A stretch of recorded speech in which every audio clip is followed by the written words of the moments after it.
Hello everyone. তো আমি অনেকটা সময় পার করে আবার চলে এসেছি ভিডিও নিয়ে।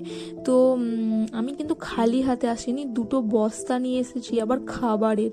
তোমাদের খাবারের কথা বলছি না কিন্তু, এগুলো হচ্ছে আমার গাছের খাবার, যেগুলো আমি অনেক দিন পরে আমার গাছকে দিচ্ছি।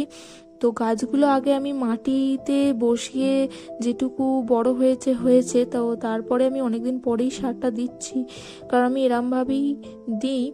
তো আমি দু ধরনের সার এনেছি, প্রথমে দেখতে পেয়েছো নিশ্চয়ই। এগুলো হচ্ছে বাদাম খোলা, তারপরে হচ্ছে জৈব সার, যেগুলো আমি রাত্রিবেলা বাপিকে আনতে দিয়েছিলাম। তো গাছগুলোতে মোটামুটি এক এক করে দিয়ে দিচ্ছি। আর এই রক্তগাঁদাটাকেও কেন ছাড়ি, তো এই গাছটাকেও দিয়ে দিচ্ছি। কিন্তু এই গাছটায় দেখো কত বন জঙ্গল হয়ে গেছে, আর তার মাঝখানে লাল শাকটা বেড়ে উঠেছে। এটাকে তো আমায় ফেলে দিতে হবে, না হলে খাবারগুলো তো সব ওই খেয়ে নেবে। আর তারপরে বাকিগুলো গাছগুলো সব এক এক করে আমি দিয়ে দিচ্ছি।